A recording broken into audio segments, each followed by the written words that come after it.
What's up, everybody? It's Josh coming at you from Nerd Ventures Tower. We're going to do something in this video that you probably won't expect, something that I never thought I would be doing, and that is gushing about Kenobi. But not the one that Disney made, not the Obi-Wan Kenobi show written by Joby Harold and directed by Deborah Chow. And instead, we're going to be talking about what I am calling the Kai cut. Kai Patterson, who has done a re-edit of the Kenobi series where he takes the entire 6-episode series and edits it down to a 2.5-hour movie. And I just want to say, Kai, if you're watching this, or if anybody ever shows you this, or if you ever heard of me ever or whatever, and you see me out at a Comic-Con or something, dude, I've got one big old bear hug coming at you, brother, because holy crap, this fan edit of the show made me feel things that I legitimately was hoping to feel from the show itself. I don't think it's a secret at this point. I wasn't the biggest fan of the Kenobi show. It had some moments. It had some really cool Star Wars things, and it actually ended in a pretty cool way. But for the most part, it felt like a real step down from Star Wars content. It didn't give me the feels that I got from the prequels. It didn't give me the feels that I got from the OT. It didn't give me the Star Wars feels. And this fan edit that Kai has done is making its way around the internet right now. It is blowing up. Variety, a Hollywood trade, a writer for a Hollywood trade wrote about this fan film. I saw John Campea talking about it. A lot of you guys were hitting me up on Twitter about it. And so I was like, all right, you know what? I'll give it a shot. I'll give it a shot. And honestly, I was kind of right there, man, because I'm like, I don't really want to watch Kenobi again. And how much better could this edit be? But enough stuff sort of piled up to where I gave the film a shot. And I now want to gush about this movie for a while. I want to talk about all the incredible things that Kai did in this piece of absolute art. And then I want to talk about what Lucasfilm should do, because this should not be a thing where it's Lucasfilm versus Kai. It should not be Disney versus the fans. And I want to talk about that at the end of the video, because there's an actual way forward here, which I think would be great for everybody. But first, let's talk about the music. The music is one of those things that a lot of people had problems with the Kenobi show. And Star Wars, it's crazy because the dialogue in Star Wars has never been that great, despite having some seriously iconic lines that have sort of echoed throughout the past 40 plus years of pop culture and have become, staples of everyday conversation, despite the prequels being memed into oblivion. But I think in a good way, right? People love the memes from the prequels. Despite all of that, Star Wars has never had absolutely great dialogue. This isn't Tarantino stuff, right? It can be kind of funny, and without the music, it can seem kind of odd.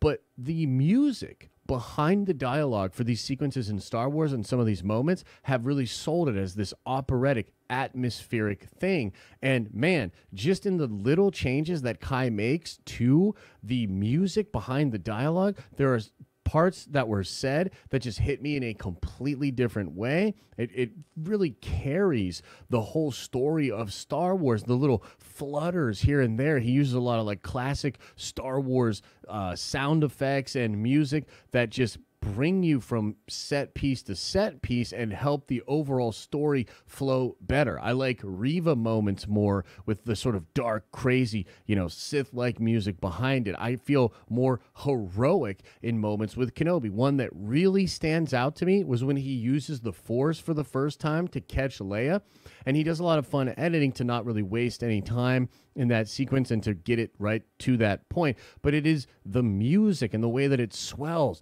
that makes that so epic. I felt something inside when Obi-Wan taps into the Force to save Leia for the first time in this film, and I didn't have that feeling when I watched the show.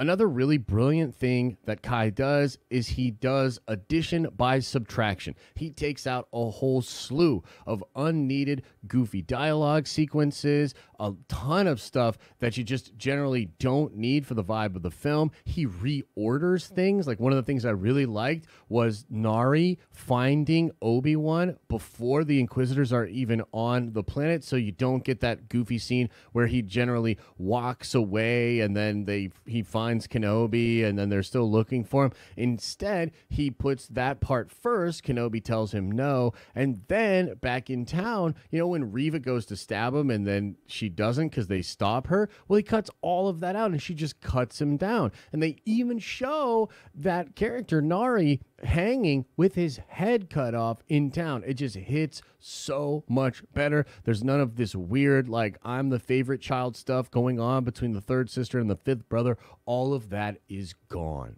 And this serves to create so much better pacing, not only for a scene-by-scene basis, but for the show overall. It totally had this feel of Star Wars and then of a movie. And it's like, oh, this thing is happening. And now this thing is happening. Oh, swell of emotion. Oh, moment of introspection. Let's think about what this means. Like, it just flows so much better. And one of the best examples of this is the final fight between Vader and Kenobi. He completely cuts out all of the Reva stuff that they kept cutting back to on Tatooine, and she is instead killed when she fights Vader and the Grand Inquisitor comes in. That's the end of her story. It just ends right there, which, you know, on the one hand, yeah, she kind of amounts to not much of a character in that moment, but it really does work for the story overall. I don't know that you could say it does justice for the Reva character, but it does do justice for the overall story, and particularly these moments between Vader and Kenobi. That fight cut together the way he did with the Duel of the Fates music was amazing. Hair standing up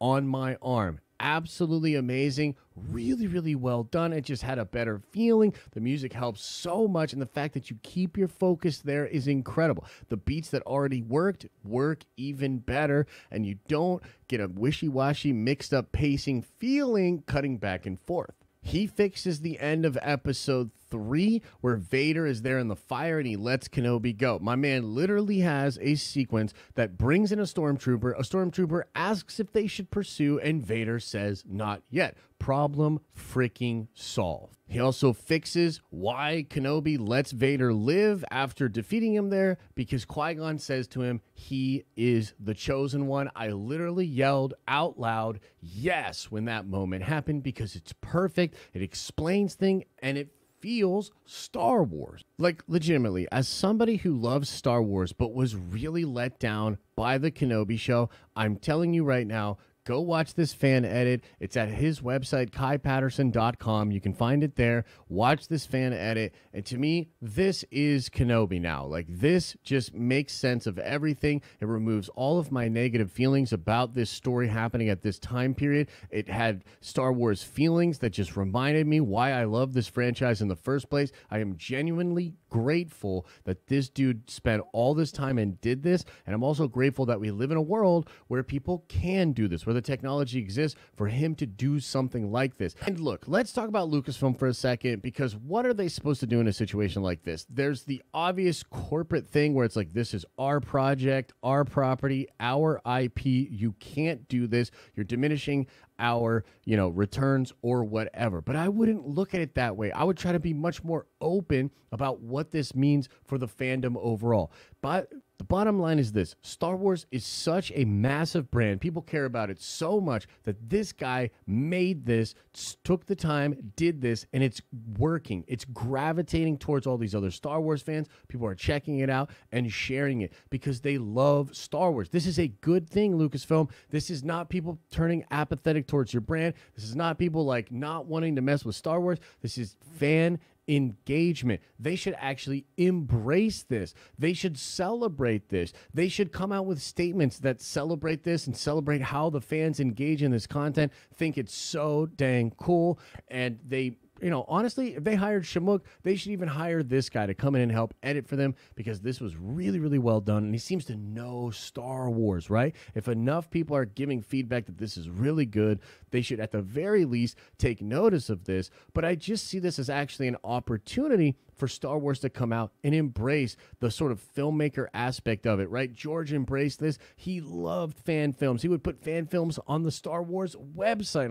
on the Lucasfilm website. He had fan conventions where he'd bring in fans to do other things. He would mess around with friggin' Robot Chicken. He would mess around with Family Guy. He didn't take himself too seriously. He knew what it was, and he knew how fans like to engage in it. And in a world where Disney Star Wars feels like corporate product, they actually have an opportunity here, if they were to lean into this moment, recognize that it really just means your show is so big that someone's re-edit of it is now going viral and blowing up, and your numbers on the show have to be incredible. And I think that this is an opportunity for them to put some positive PR out into the Star Wars fandom. This isn't political at all. This doesn't, run counter to some of the things they want to talk about in messaging. It is just simply creativity and fan love, which I think should be celebrated by Disney and Lucasfilm. So I expect them to do the exact opposite. They'll probably be coming for Kai. We must protect him at all costs. And I just love this gosh dang fan film so much. I might literally watch this again.